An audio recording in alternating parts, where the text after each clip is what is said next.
আসসালামু আলাইকুম রহমতুল্লাহ। প্রিয় দর্শক, কেমন আছেন? আশা করি ভালো আছেন। প্রিয় দর্শক, 12 ব্যাংকে ৬৮,০০০ কোটি টাকা ধার দিয়ে এখনও ফেরত পায়নি কেন্দ্রীয় ব্যাংক। ছাত্র জনতার অভ্যুত্থানে ক্ষমতাচ্যুত আওয়ামী লীগ সরকারের সময় লুট হয়েছে ডজন খানেক বেশি ব্যাংক।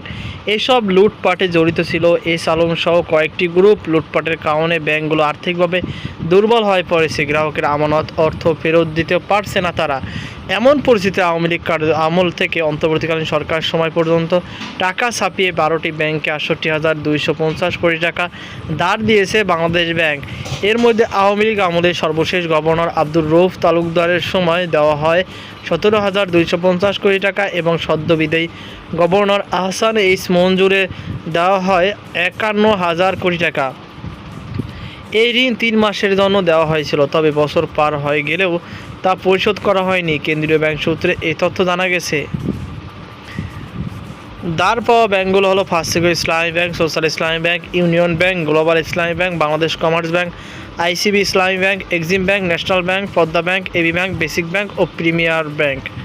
এর মধ্যে আওয়ামী লীগ আমলে প্রথম 5টি ব্যাংকের নিয়ন্ত্রণ ছিল এস আলম গ্রুপের হাতে। শেখ হাসিনা সরকারের পতনের পর এসব ব্যাংক তাদের নিয়ন্ত্রণ মুক্ত করা হয়। এক্সিম ব্যাংকের নিয়ন্ত্রণে ছিলেন বাংলাদেশ অ্যাসোসিয়েশন অব ব্যাংকসের এবি সাবেক চেয়ারম্যান নজরুল ইসলাম মজুমদার। 2 যুগ ধরে প্রিমিয়াম ব্যাংক নিয়ন্ত্রণ করে আসছিল এইচ.বি.এম. ইকবালের পরিবার। খাত সংশ্লিষ্টদের মতে ব্যাংকগুলো লুটপাটের কারণে সংকটে পড়েছে, এটি সত্য। তবে যেভাবে টাকা দেওয়া হচ্ছে তাতে কাঙ্ক্ষিত উন্নতি হচ্ছে না। এভাবে টাকা ছাপিয়ে দেওয়া কতদিন ব্যাংকগুলো টিকে রাখা সম্ভব তা নিয়েও প্রশ্ন রয়েছে। কিছু ব্যাংক একীভূত করা হলেও অগ্রগতি খুবই কম। সংকটের নৈপথ্যে আওয়ামী লীগ সরকারের আমলে লুকিয়ে রাখা হয়েছিল ব্যাংক খাতের ক্ষত। তবে ২০২২ সালের শেষ দিকে এস আলমের নিয়ন্ত্রণাধীন বিভিন্ন ব্যাংকের ঋণ জালিয়াতির খবর গণমাধ্যমে আসতে শুরু করে। তখন ব্যাংকগুলো থেকে গ্রাহকরা অর্থ তুলে নিতে শুরু করে। এতে ব্যাংকগুলো তারল্য সংকটে পড়ে। বাংলাদেশ ব্যাংকের সঙ্গে ব্যাংকগুলো বিধিবদ্ধ নগদ তারল্য সংরক্ষণ হিসাবে সিআরআর ও সরকারি সিকিউরিটিজ হিসাবে এসএলআর রাখতে ব্যর্থ হয়।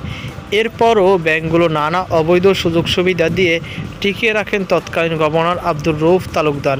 কেন্দ্রীয় ব্যাংকের কর্মকর্তারা জানান, বাংলাদেশ ব্যাংকের মতিঝিল অফিসের সঙ্গে প্রতিটি ব্যাংকের একটি চলতি হিসাব থাকে। এই হিসাব থেকে ব্যাংকের বিধিবদ্ধ নগদ তারল্য সংরক্ষণ যাবতীয় হিসাবে সিআরআর ও সরকারি সিকিউরিটিজ হিসাবে এসএলআর রাখতে হয়। আবার আন্তঃব্যাংক লেনদেন নিষ্পত্তি ও কেন্দ্রীয় ব্যাংক থেকে দেওয়া পুনর্অর্থায়ন সহ যাবতীয় লেনদেন ও হয় এই হিসাব থেকে। সাধারণভাবে সিআরআর ও এসএলআর ঘাটতি হলেও চলতি হিসাবে ঘাটতি হওয়ার কথা নয়। তবে বিতর্কিত এস আলম গ্রুপের নিয়ন্ত্রণ ছিল সারা দেশে এমন ব্যাংকগুলোকে ঋণযোগ্য তহবিল শেষ হওয়ার পর সাবেক গভর্নর আব্দুর রউফ বেআইনিভাবে লেনদেনের সুযোগ দেন। ২০২২ সালের শেষ দিকে শরিয়া ভিত্তিক 5টি ব্যাংকের চলতি হিসাব ঋণাত্মক করে লেনদেনের নতুন এই উপায় বের করা হয়। এভাবে আওয়ামী লীগ সরকারের আমলে বিনা বাধায় লেনদেন চালিয়ে গিয়েছে ব্যাংকগুলো। তবে আওয়ামী সরকার পতনের পর নতুন গভর্নর আহসান এইচ মনসুর দায়িত্ব নিয়ে বেআইনি সব সুবিধা বন্ধ করে দেয়।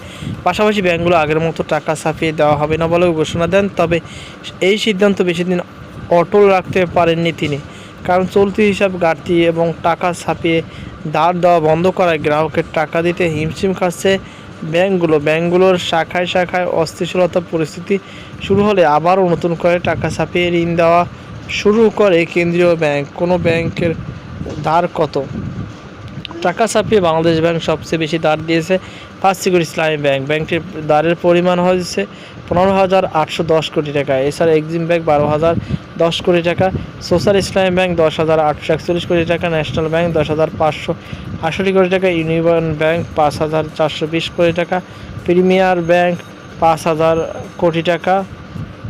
এর বাইরে এবি ব্যাংক ৪,২৭০ কোটি টাকা, গ্লোবাল ইসলামী ব্যাংক ৩,০০৩ কোটি টাকা, বাংলাদেশ কমার্স ব্যাংক ৬২৪ কোটি টাকা, আইসিবি ইসলামী ব্যাংক ২৫২ কোটি টাকা, পদ্মা ব্যাংক ২৫২ কোটি টাকা এবং বেসিক ব্যাংকে ১৯৫ টাকা ধার দেওয়া হয়।